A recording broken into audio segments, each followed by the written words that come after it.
Well, it's time for another simple but not basic video. What that means is that this video is what it seems. It is what the title says. We are going to talk about 10 fragrances that I cannot wait to wear this fall. I am so excited to wear them. I am so excited to get to know some of them better and share them with you guys. This is kind of an introduction to where my head is at for the fall. This isn't necessarily the core of what my rotation will be. If we're going to do a top 10 fall list, this is not it. Maybe I'll do that as we get closer to the fall or are officially in it. But for now, this is where I'm at. We're about a month out from fall from the time I'm filming this video. So I'm really excited to get these fragrances on your radar and just let you know what I plan to be enjoying. And to be honest with you, my excitement for several of these fragrances stems simply from the fact that I haven't even worn them yet. They're fragrances that are very much geared for the fall, but I got them this summer and just never really found an appropriate time to wear them. So they're brand new to me, some of them. I've only smelled them maybe from my hand at best, but most of them just from paper. So you'll be hearing more about them as I get to know them better, but I'm liking what I'm smelling so far. The coolest thing is that all 10 fragrances I'm talking about can be found at fragrancebuy.ca. We talk about them every month. You guys know about them. They are one of the best online sources of some of the best prices you can find for all kinds of fragrances, whether it be your designers, your niche, your clone, anything in between. They've got it all, and they're always expanding their catalog. They're always running great specials, and they have a great rewards program. All these things you already know. I don't have to remind you, but you can check them out down below at the first link below that like button. What do you say we dive right into it? This is in no particular order. This first one up is one you probably haven't seen many people talk about at all. I know I haven't. This is a little bit of an oldie but a goodie. It does have some more sophisticated, maybe even old school nuances to it. This may not be for everyone, but this is right up my alley, at least at this point in time. This is from Cadillac. I'm not really into car brand fragrances. They've never really been my thing. There's been a couple here and there that I've enjoyed, but this is Cadillac For Men. I think this fragrance has been on the market at least 15 years, and it does kind of smell like it. It does have this vibe that harkens back to an older style of men's perfumery, but it's so good. It is this warm, spicy, yet aromatic fragrance. There's a freshness to it, but there's this pretty intense spiciness, maybe some cinnamon, some woods. It's not too heavy though. It does come off a little bit on the more transparent side of things, which makes it very, very easily wearable for any occasion during the fall time, but it just smells so dapper, so gentlemanly. There's something really alluring about it. So once again, this is a brand new fragrance to my collection. I have not worn it yet, so I still have yet to get this on skin and really get to know it, but even just from a tester strip, I am really liking what I'm smelling. If you want something a little bit more old school leaning, but it does not smell old fashioned or dated by any means, this might be worth checking out. I don't think it's very expensive. That is Cadillac For Men. Next up, from another house that I never really thought I would give any time of day to. This is from Baldessarini, which I do believe is related to Hugo Boss. I'm not super familiar with the relationship, but this is my first fragrance I'm trying from them, and I think it's just called Baldessarini Classic For Men. It is an eau de cologne, and I will say that at least on paper, this fragrance came off to me a little fresher than I was expecting, a little bit more citrus forward, but I can tell there are some elements here that are a little bit warmer, a little bit more robust. I do get a lot of musk in here, a lot of this fuzzy kind of staticky warm musk, maybe even a hint of an earthy tobacco, but it is pretty bright and citrus forward. There's a cleanliness here, but there is a lot of depth and much more than your standard citrus aromatic scent. So I can see this being great for daytime during the fall. It does have a little bit of a classy feel. Might be worth looking into. I can't wait to get to know this more myself. Let me know if you've tried Baldessarini Classic Eau de Cologne, whatever they're calling it, but it's good. Up next is my scent of the day, and I actually just did a video about it. This fragrance is interesting to me. Not so much because of the fragrance itself. I think the scent is interesting, but the reception of this fragrance has been very intriguing. This is the newest from Dior. It's Sauvage Eau Forte. Someone corrected me and said it's Eau Forte. I'm sure you're right, but I like Forte. As I said in my recent video where I spent a whole day wearing it after getting it for the first time and sharing my thoughts, I like this fragrance. I'm liking it a little bit more and a little bit more each time I wear it. This fragrance will get some wear out of me, and I can see this being a great all year, all round fragrance. It's something that has a freshness to it, a cooling kind of watery freshness. Literally, it does have water in it. It's a water-based scent, but it also has a warmth to it from spices and woods. So it's both clean and fresh and very approachable, but also kind of deep and spicy and woody.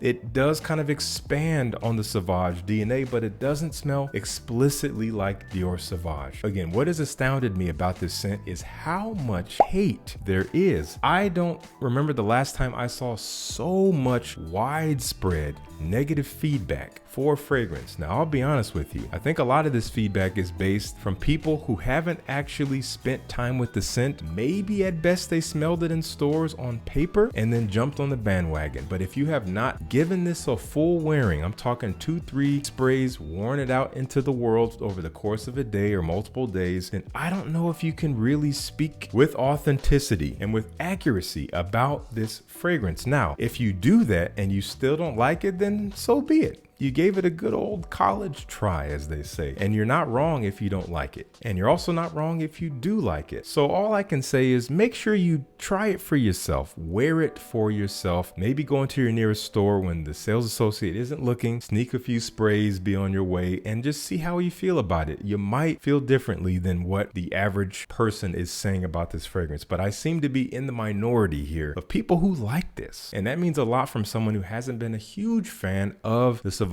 line, aside from the Elixir, which I do love, and that's also a fragrance I plan to wear a lot this fall. But I'm including this here because it's brand new and I'm getting to know it and I'm excited about it. I like what Francis Kurkdjian has done with this. So try it for yourself. I'm going to have a link down below. Once again, Fragrancebuy does carry it for a discount when it's in stock. I bought it retail myself, but you can get it cheaper at Fragrancebuy. So maybe sample it first and then grab your bottle from them, if you like it, of course. From the house of Guerlain, I got this earlier this year. I've given it 1 or 2 wearings, but I've been really waiting for the fall time. I knew this would shine with a little bit milder temperatures. This is one of the newest. It's Vetiver Parfum. This takes the famed and legendary DNA from Vetiver, which was originally launched in the 1950s, I believe, maybe the 60s, and then they kind of revamped it in the early 2000s to be what it is today. This takes that DNA, that grassy, fresh, woody, green vetiver, kind of citrusy, and it really does make it a parfum flanker. It dulls the brightness so the citruses don't pop quite as much. The vetiver here is more grassy and more smoky. There's almost like this fresh cut grass feel. If you know from Nichonnet Sultan Vetiver, it does have that type of vetiver presence, but maybe not quite as aggressive. And there is this beautiful, almost sweet licoricey feel as it dries down. Maybe some tonka bean in there. It's all tucked away inside of the green, smoky, grassy woodiness that really personifies this fragrance. It just smells so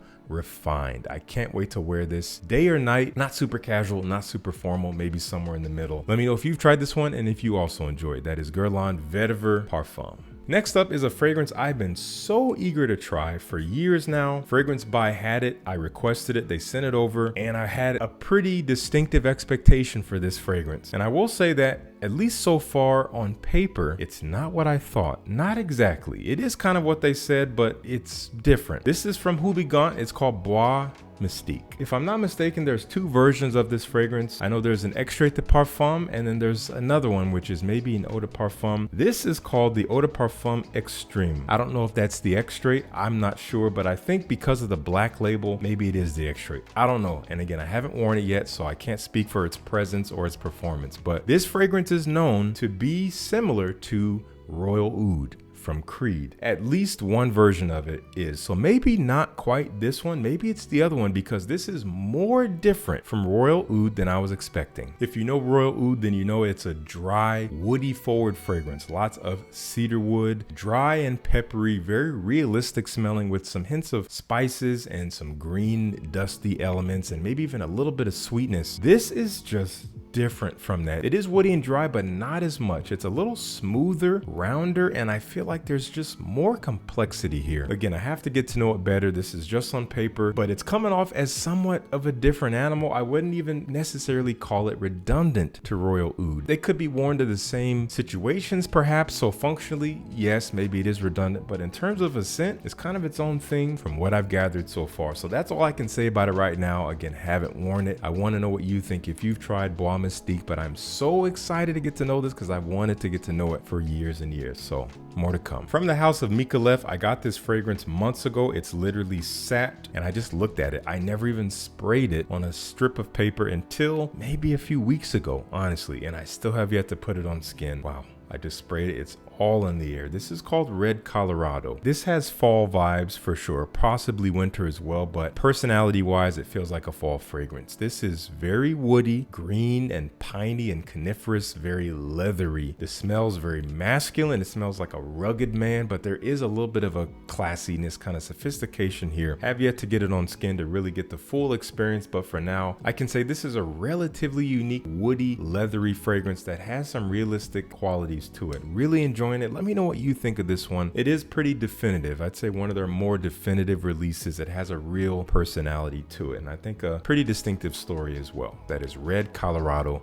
from Micallef. This is one of my absolute favorite Tom Ford fragrances. Definitely in my top 3 in my entire Tom Ford collection. I can't wait to wear this as the weather cools down. This is from the private blend line Ebene Fume. This is a stunning scent. It's so distinctive. This is smoky Palo Santo wood. Very realistic, smoky, spicy, warm wood, but it's smooth. It doesn't come off super dry or aggressive. It is pretty smooth. It's accented by some violet leaf when you first spray it on. Imagine the freshness you get from Fahrenheit from Dior. A little tiny bit of that at first spray adds this interesting character to the opening, almost again fresh, maybe even a little green in a way, but it immediately gives way to this smoky, smooth woodiness that is fairly dry. Maybe there's some incense in here. There's also some resins that bring a subtle ambery sweetness and warmth that give it some more depth. It makes it so it's a little bit more attractive smelling in the air with that hint of sweetness. It just smells so elegant. It's so put together, but it's also kind of mysterious. That's what I love about it. It makes me feel like myself. Let me know if you enjoy Tom Ford Ebene Fume, and once again, it is available at Fragrancebuy if you want to check it out. One of the best inexpensive designer fragrances that I think you can possibly buy. In terms of what you get in this bottle for the price you pay, I feel like there's few fragrances that are better than this. This is from Rochas, it's Moustache EDP. This fragrance blew me away. I did not expect this type of quality, this type of personality in a fragrance that I think I got it for 20 bucks. It smells so freaking good. It's a benzoin forward fragrance. Benzoin is this kind of damp, almost vanilla-like resinous feel. So it's a more damp balsamic like vanilla, maybe some patchouli in here, some woods. It just has this sweetness to it that is not edible, but it's undeniably masculine. It smells very sophisticated. This is something I would wear primarily in the evening time when I'm dressed up a little bit more. You just smell like a gentleman. The name is perfect. The quality of the bottle is beautiful. Again, I cannot believe how cheaply you can get this fragrance. So if you haven't checked it out yet, this fall might be your time to do it. You might love it because I did not expect to love this as much as I do. This is Rochas Moustache EDP. This is from the house of Gucci. It's Intense Oud. Couple things to know about this. Man, one, it smells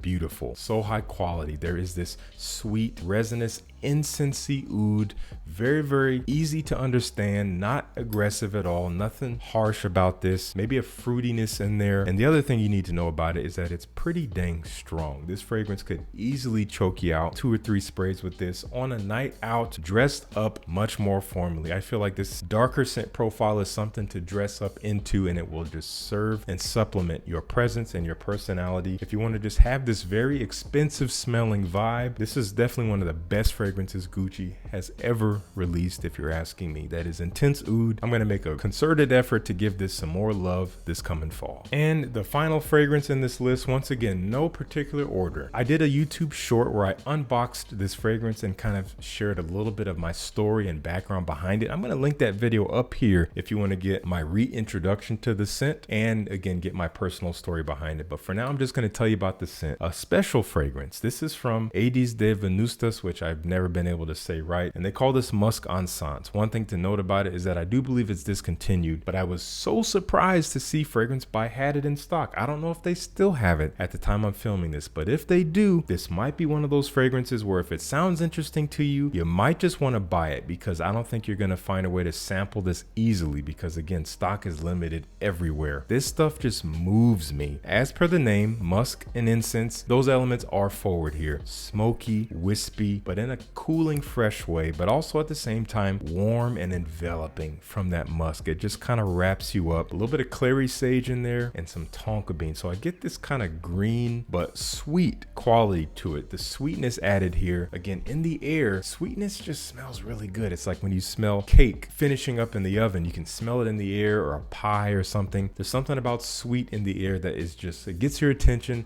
It makes you feel good, and it is a perfect addition to this musky, smoky, light and airy, but still present scent personality. It is lovely stuff. This is one of those fragrances I also might just wear for me. You could dress it up a little bit more sophisticated, but it's also one of those personal scents. It just kind of blends with you, and it can just affect your mood throughout the day and just make you feel good on one of those gloomy fall days. So I know there's maybe a few of you who've tried this fragrance. If you have, let me and everyone else know what you think. But if you haven't, again, it's linked down below at Fragrancebuy. Again, I can't guarantee they still have it in stock, but they might. All right, that is going to be the first of many fall fragrance videos that you will see from me on this channel as we move into my favorite season of the year. I want to know what you think, if you've tried any of these fragrances, or even if you haven't, if you've heard about them, or if you've been intrigued by something I said. I want to know what your thoughts are, what your takeaway is down in the comments. Do you plan on trying any of these? If so, once again, you can check them out at Fragrancebuy. Make sure you like and subscribe as well if you do like this kind of content. We're trying to reach 100,000 subscribers, hopefully by the end of the year, and your click on that button goes such a long way, and